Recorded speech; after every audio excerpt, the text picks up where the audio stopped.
Hey guys, hope you're doing well. I thought I'd make a video and address two topics. One of them is kind of a request video. Somebody asked me to talk about why I travel with a cat, uh, also why I travel with a cat instead of a dog, and kind of how Jax came to be into my life. So it's kind of like a history type thing that I want to talk about and express. So first of all, I will say I am a cat person, but I am also a dog lover. I absolutely love dogs. But my reasoning for never owning my own dog in my life is the fact that I know that I am not responsible enough to take care of the needs of a dog, especially the puppy life, the puppy stage. I know that I just don't have the patience and the ability to deal with that stage of the life, as well as being able to be available for the dog to let him go out and use the yard to go potty and to deal with mud tracking inside and all that stuff. So a cat to me has always been a lot less maintenance. Not less maintenance, but more maintenance that I can control. Like, for instance, I have owned 3 cats, including Jax, in my life. I've been a cat owner 3 times now. And the cool thing about cats is, for me, I can control their litter, when they go to the bathroom. So, yes, it is kind of an eyesore to have a litter box in an RV or in a home or anything. Yes, it smells. I understand that. But at the same time, Jax always uses the litter box. Always. I don't have to take him out 6 times a day to go outside to go to the bathroom. I clean it twice a day and I keep it clean. It's basically a way of controlling his bathroom needs. So it's great, I guess is one way to say it. I've always been a cat lover, but Jax is a very unique cat. Very unique. My last 2 cats would not hang out with me. They would hide underneath stuff, underneath covers and corners. They were not sociable. They didn't talk. My first 2 cats were just not as enjoyable, basically. And Jax is a very unique cat that I've had with him since the beginning. And I wanted to kind of talk about how Jax came to be in my life in the RV. So about 4.5 years ago was right about the time me and my ex-girlfriend were breaking up and thinking about getting rid of the house and going our separate ways. I had been researching RV life for almost 6 months prior to the time when Jax was born. And so I was definitely going to do it no matter what, and we were going to break up, and that was all cool, because we were going to go our separate ways. But my girlfriend's cat, a Maine Coon, got impregnated by a ragdoll cat, and I was there when the mama cat gave birth in the house to a litter of 6, and 5 of them survived. And I promise you to this day that never from that day when the kittens were born did I ever think that I was going to adopt one of those kittens. However, about 5-6 weeks into taking care of all these kittens and being around them, and it was a lot of fun, one of the kittens jumped up out of the laundry room up into the main kitchen floor, which was about 6 to 8 inches high, a lip to carpet. And I remember, I was sitting on the couch in the living room, and I looked up and saw this kitten meowing at me, coming at me, all the way across the kitchen linoleum, then into the living room, into the carpet, came all the way up to my foot, and I picked up the kitten. I put the kitten in my lap in a special way so that his paws were down here and his head was up here, and I just kind of looked at him. And as you probably noticed in some of my other videos, Jax still prefers to lay like a baby in a cradle in that same position as a 22-pound cat. And within about 5 minutes, that kitten was asleep in my arms. And from that day forward, I know it sounds corny and everybody says it, but Jax picked me. He picked me for sure. And so it was almost only a few days after that, and I said, you know what, I'm keeping this kitten right here. This is going to be my traveling kitten, and we're going to figure this out. So, of course, him and I have created this bond. I put a very small cat harness on him when he was about 8 weeks old. Several times a day I would attach a leash to him, so that's how he's kind of learned to walk on a leash and understand that it's kind of a part of his body, in other words. Like another extra tail that was always dragging that he had to learn to deal with and work with.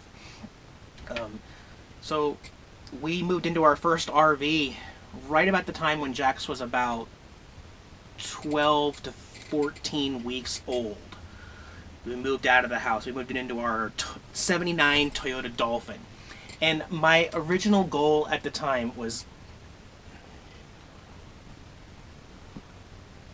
See what I mean? You're not a baby kitten anymore.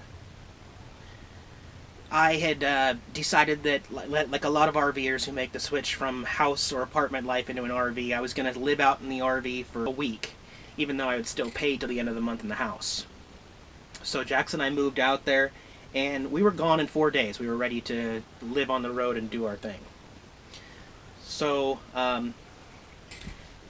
Jax then had to go in and get neutered at some point, and they couldn't find his testicles. They couldn't perform. They said, come back in a month. So we came back in a month, and they said, uh-oh, we still can't find his testicles. So we can't remove anything. We can't fix him.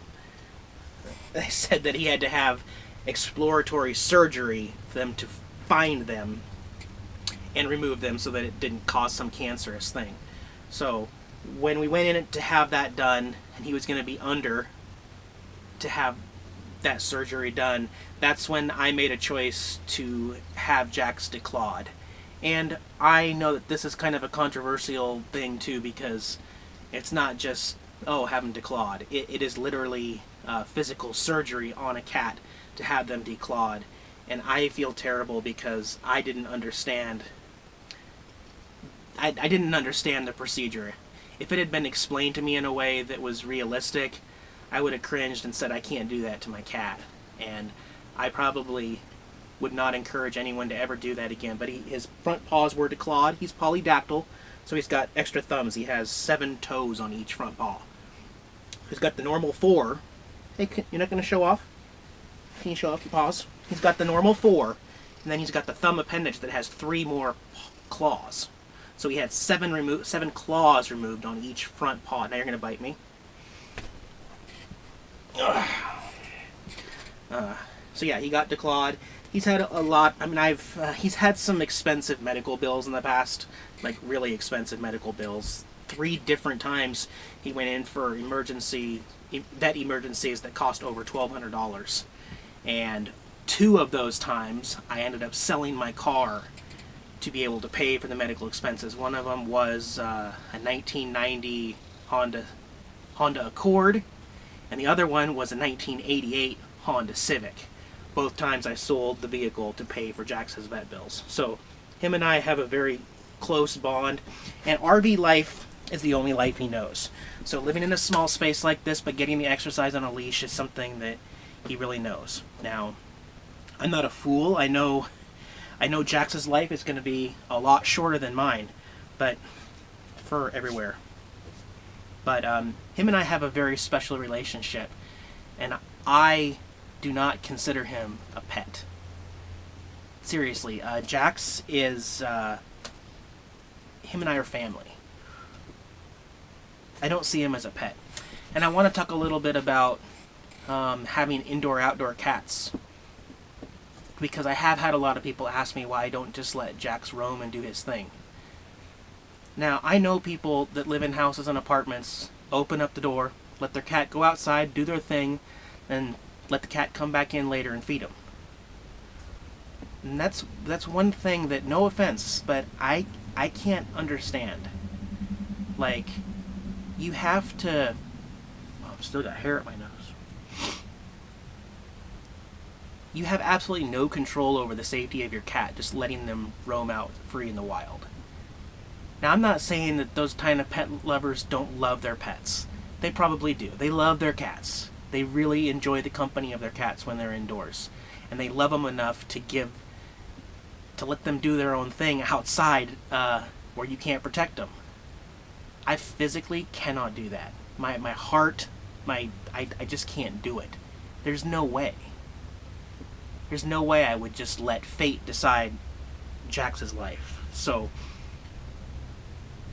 Nothing against people that have indoor-outdoor cats, but I think that they have a different relationship with their cat than I do with mine. My cat is more like, it's going to sound corny, but more like a son to me. He really is. Like, I want to protect him, I care about him, and I would never leave anything up to chance. I want to be in full control of his health and his safety all the time. But in that regards, I make special arrangements to make sure that he's happy on the road. You know, everything is about making him happy and comfortable, because he's my second half basically on the road. Keep a clean litter box. Oh, the way he sleeps. So I mean, we have this special connection when we sleep.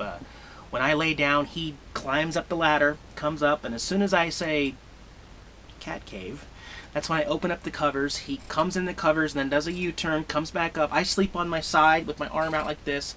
He comes up and copycats me exactly. Sleeps on his side with his back to my stomach, his head right here, and his paws outstretched with my hand. And he sleeps that way the entire night, right at my side. I think that's really unique. I don't think a lot of cats like to be near their owners. They like to do their own thing and cuddle up at the end of the bed, basically. So Jax and I have developed this really cool friendship relationship, and it's really unique. I don't think you can look at me as just Jax is my pet. Okay, Jax is my best friend. Seriously, he is an incredibly smart cat, as you guys have seen from him playing fetch, leash trained, and knowing how to get untangled out of the leashes and everything. I think I've blabbed on enough about Jax and how much he means to me, and what an awesome relationship we have, and we've been on the road together from the start. So lots of different RVs. We had the Toyota Dolphin, then we lived in a blue cargo van, then we lived in a brown cargo van, then we bought a trailer and tried to live in an RV park for a month. Then we traded that for a truck and camper combo, and then we bought this a year ago. This Tioga. So, I guess while I'm explaining stuff, I'll just keep explaining stuff.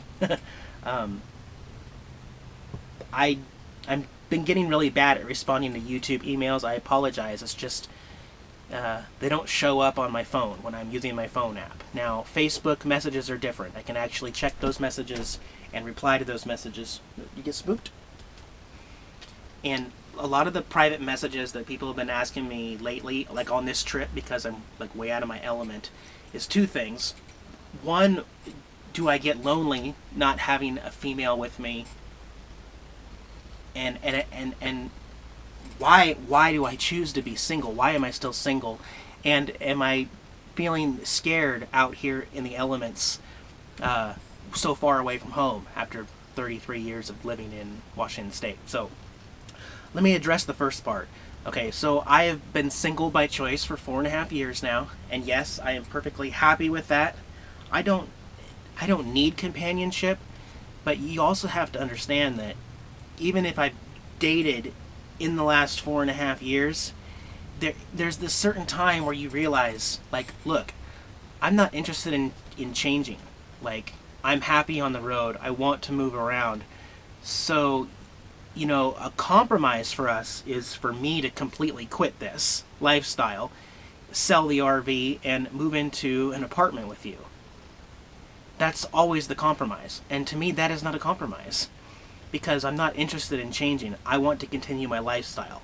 Now, I'm also not saying that sometime down the line I meet somebody who is interested in this lifestyle and is not going to try to talk me out of it necessarily. Like, there'll be more of a compromise between us. Your hair is driving me crazy, buddy.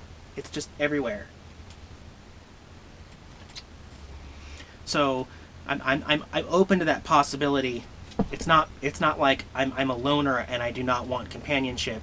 It's more about I don't want to be taken out of what is comfortable. And it's a big turnoff to me when someone says, well, you know, that RV is probably worth $4,000 or $5,000. That could be a down payment on a house and a piece of property. If that's how you're trying to win my heart over, you failed miserably. I'm sorry. But I am open to anything happening in the future as far as not remaining single and falling in love again, even raising a family, not for reasons that society says I'm supposed to. You know, that doesn't mean I believe in marriage and all that.